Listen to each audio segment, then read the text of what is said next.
общий расклад Таро. Какие чувства у него к вам сегодня?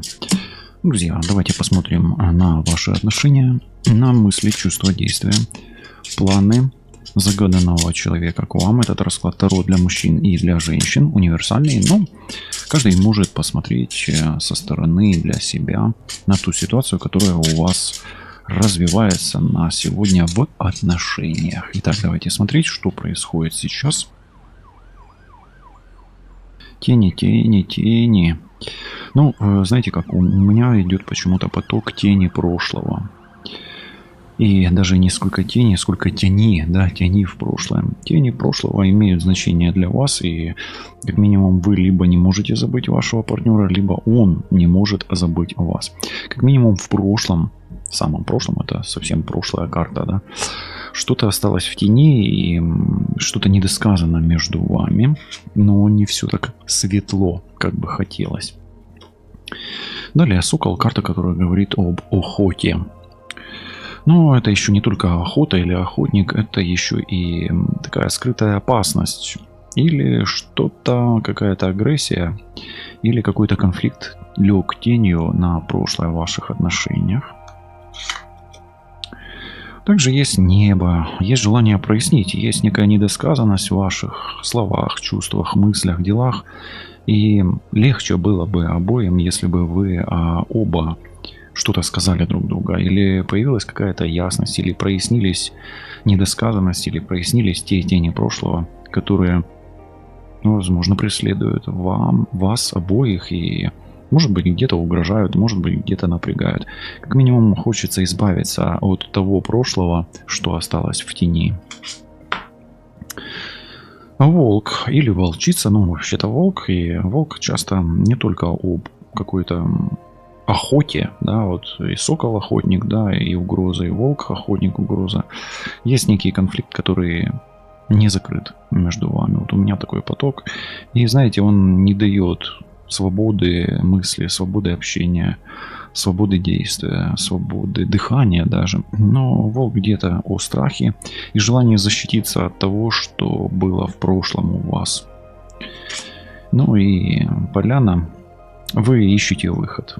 И ваш партнер, и вы ищете выход из напряженного состояния, в котором вы пребываете, преследуемые тенями прошлого. И вы бы могли бы и выйти на поляну, светлую поляну с грибами, даже с мухоморами пусть они будут. Пусть этот выход будет неадекватный или не таким, каким бы вы его представляли.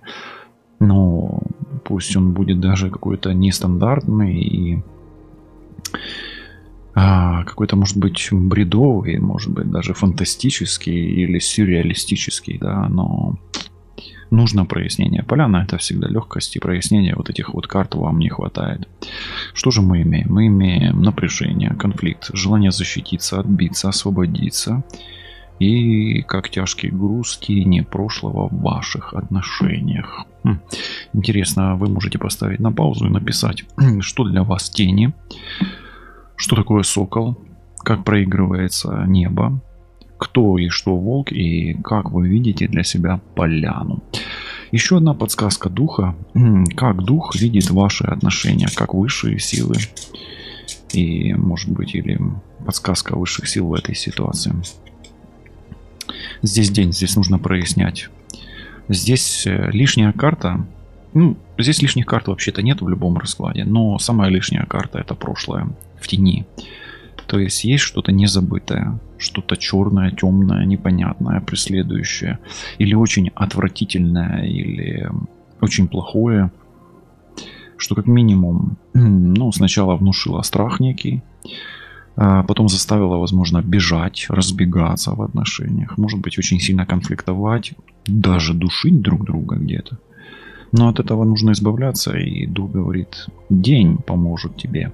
Ночь тебе не нужна. Луна тебе не нужна. Тебе ясное небо нужно. Тебе нужна легкость. И на эту украинскую дуванчик — это кульбаба. Кульбаба потрібна тобі. Для чего? Посмотрим. Давайте посмотрим, что в тени прошлого преследует вас обоих в этих отношениях? Что в тени прошлого преследует обоих вас в отношениях? Знаете, вы за это прошлое цепляетесь оба. И это что-то материальное. Это могут быть деньги. Это может быть бизнес. Это может быть работа. Это может быть что-то материальное, ценное. Но это может быть и даже какая-то вещь. Как минимум, что-то материальное отпустить вы не можете. Каждый из вас держится за это. И каждый стоит на своем.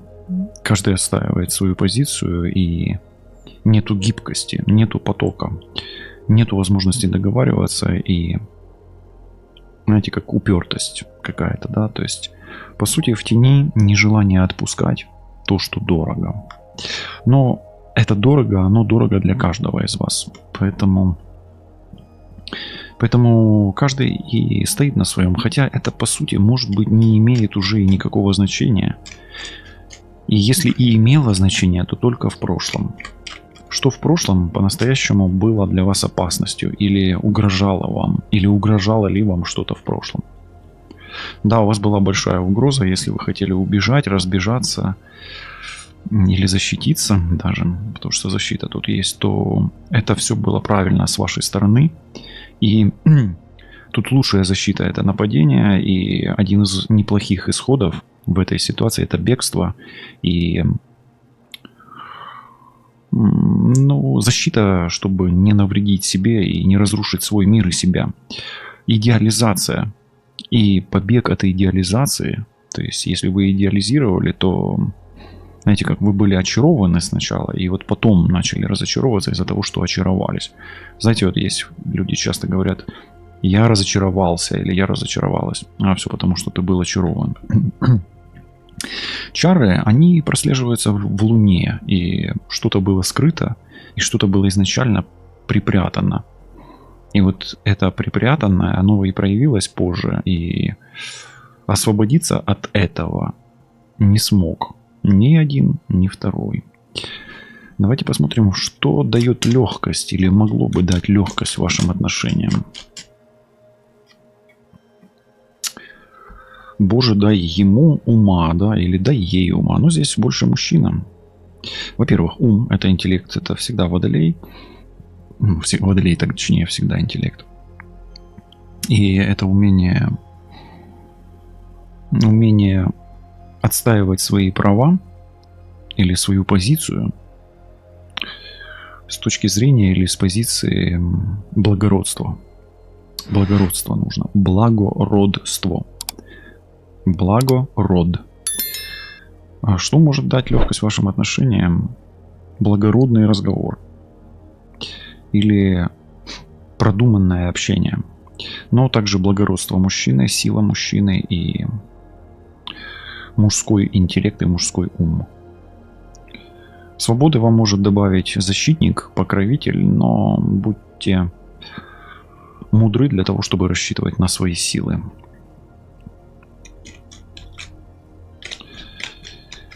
Защита. В чем ваша защита? Давайте волка проверим в этих отношениях. Или как вы можете защитить эти отношения? Вот так тоже можно посмотреть. Каждый услышит свое в этой карте. Защита в чистоте.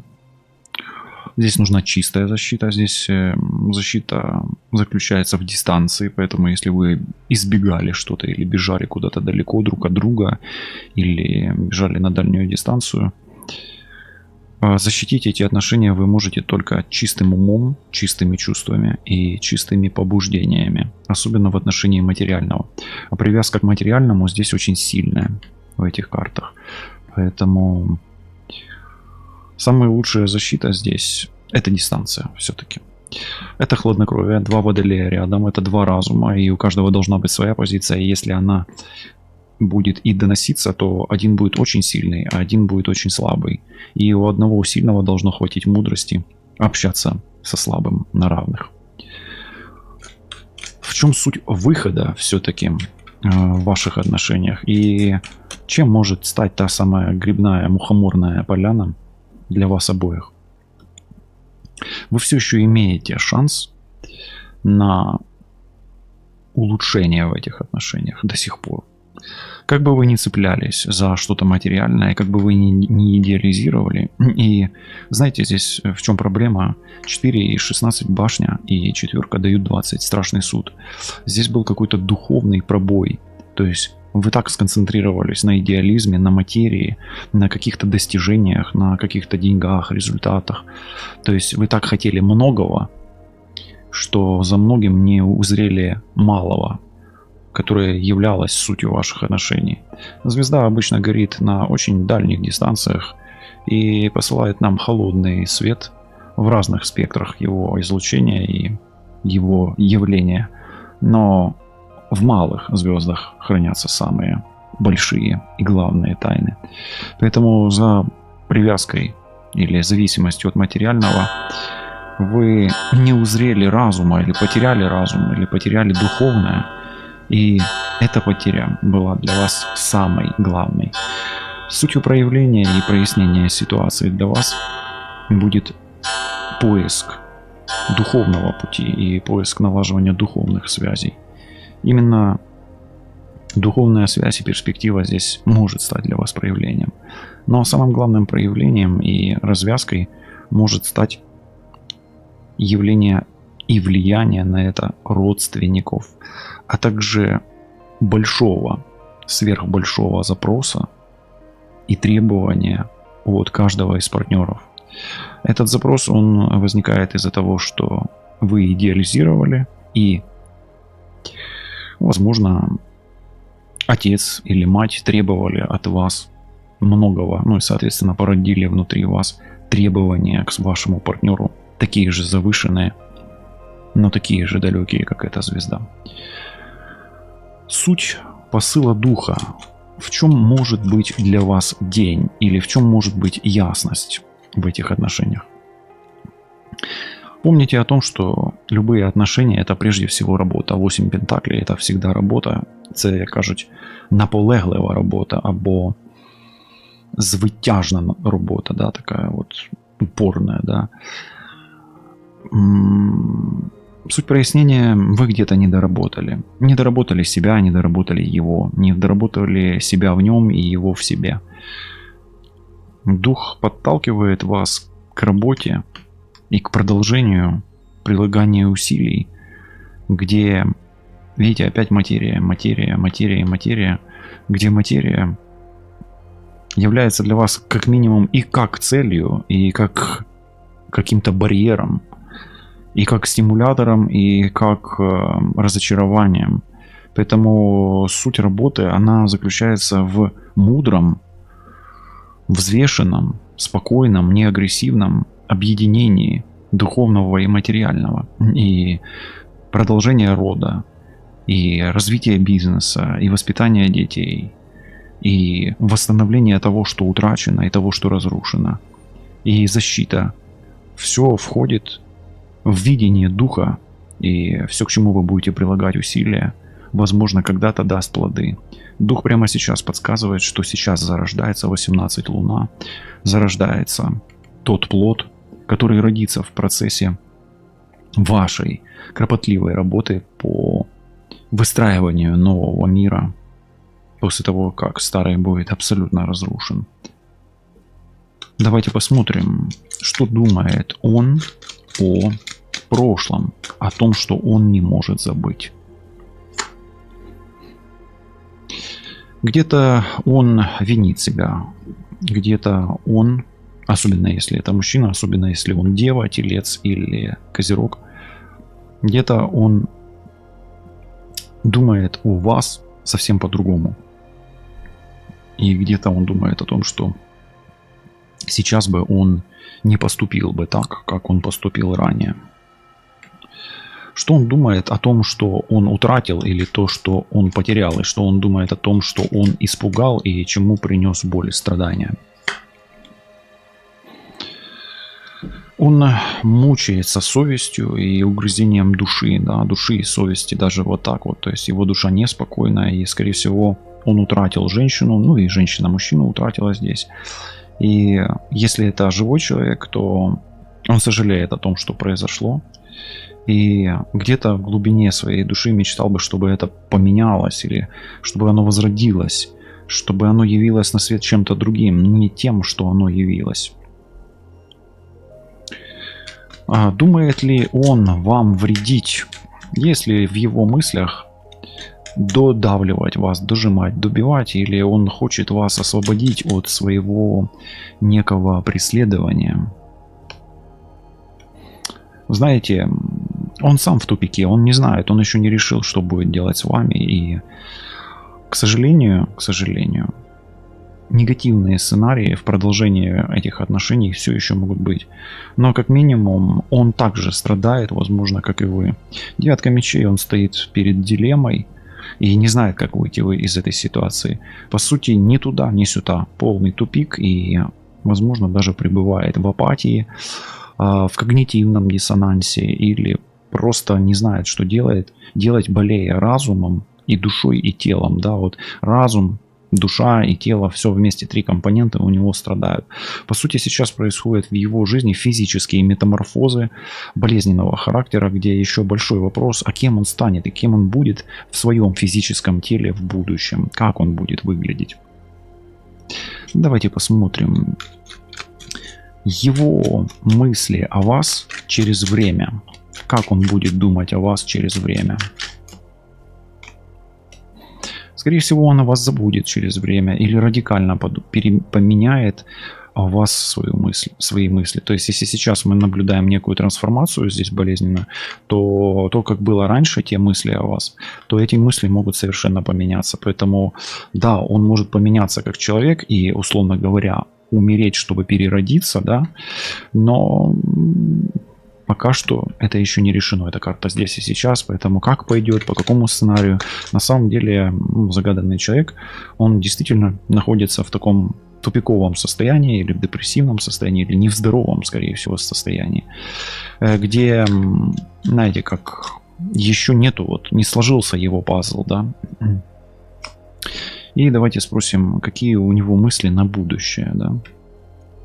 Тройка мечей, ну, если взять мысли на будущее, то тенденции пока такие, что он, скорее всего, он поменяет о вас полностью мысли, или способ мышления, или видение вас как личности, но он разорвет эти отношения для того, чтобы начать что-то новое. Смотрите, здесь десятка и тройка 13, и здесь 13, 2 13-х аркана, это переход на совершенно другое, поэтому через боль, скорее всего, он не пройдет, вот, и он как бы поменяется, но для вас это уже будет...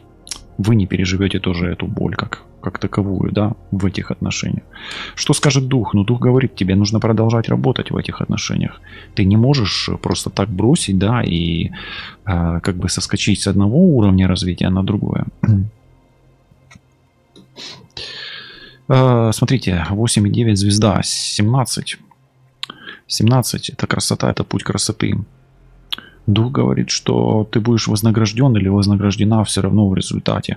Какими бы ни болезненными были эти отношения, какими бы они ни были болезненными сейчас и могут быть дальше, это все болезненные карты. И какие бы болезненные мысли не одолевали тебя или твоего партнера, да, это все равно вознаградится. Давайте посмотрим, какие у него чувства были, есть, ну или остались к вам. И будут, да, в ближайшем будущем. Были. Он горел к вам, ваш партнер, особенно если это мужчина. Ну и женщина тоже здесь постоянно питала такое желание. Знаете, как женщина здесь была как саламандра, а мужчина был как око гора. И саламандра всегда старалась и пыталась что-то возобновить, а око гора пыталась контролировать. И это был огонь. Огонь молодого человека.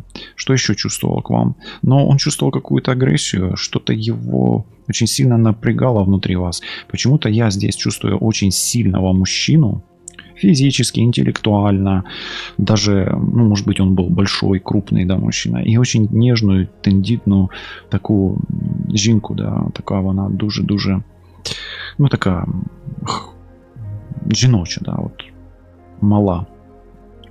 И он как бы, знаете, чувствовал, что то ли он будет ее защищать, но где-то идеализация какая-то, скорее всего, может быть, Может быть, она чересчур была мягка, может быть, чересчур слаба и чересчур поддавалась его мужскому интеллекту, а может быть, сильно его идеализировала и не видела ничего кроме него. То есть он как бы затмил ее мир, темнота здесь.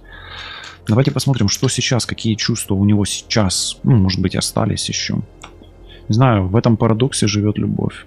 Я не знаю, откуда берется эта карта в этом раскладе. Вы сами можете ее поставить на паузу и написать. Откуда в этом парадоксе боли, страдания, непонимания, порывов, чувств, притяжения, отталкивания такая любовь? Откуда она берется здесь? Но, тем не менее, все еще он любит вас до сих пор. Давайте подложим еще одну карту им на чувства и посмотрим под вот 13-м арканом, под вот этим, какие чувства там. Тут чувство, то, что я говорил, мужчина тут очень сильный какой-то, прямо очень должен быть сильный. Если у вас тут мужчина слабак, тогда он очень сильный манипулятор, такой искусный манипулятор. Но вот есть слабые мужчины, да, вот, и их воля, их мужские качества, они компенсируются умением управлять, мужской энергией все равно, да. Так вот, он или очень сильный, да, во всех аспектах, или он слабак, который умеет манипулировать. И вы здесь тоже можете написать, откуда это здесь.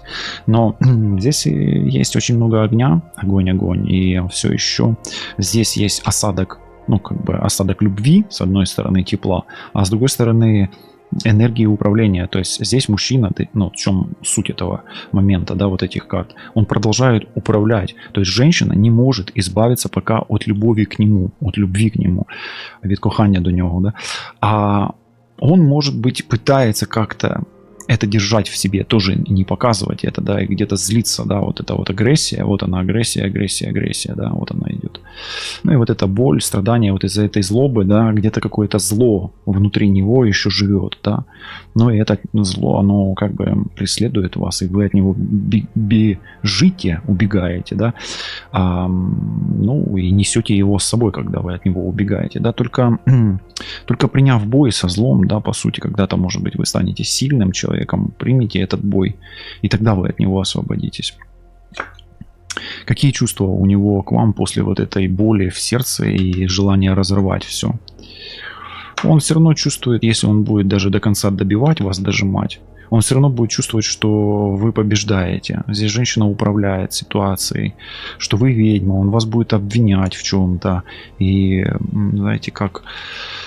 А даже если он пойдет в вот эту зону боли дальше, 13-й аркан, да, вы все равно выиграете. То, что я говорил, дух говорит, это тебе будет награда. Ты все равно получишь в свои руки волшебный жезл и будешь как истинная ведьма или истинная женщина, да. Тут мужчина, если будет давить женщину, он все равно проиграет. Мужчина, здесь не додавливайте женщину.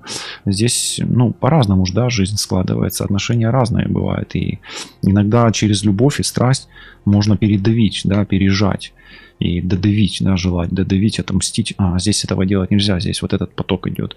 А женщина здесь все равно выигрывает, даже проживая эту боль. Но женщины восприятие боли, она более устойчива к восприятию боли, чем мужчина. Поэтому это ее и спасает в этой ситуации. А здесь женщина переживает очень сильную боль.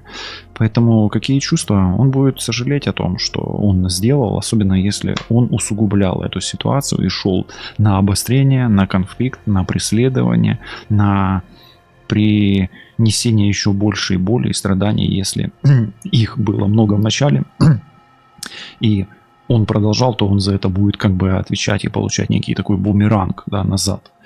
Ну и давайте теперь посмотрим, а что скажет дух.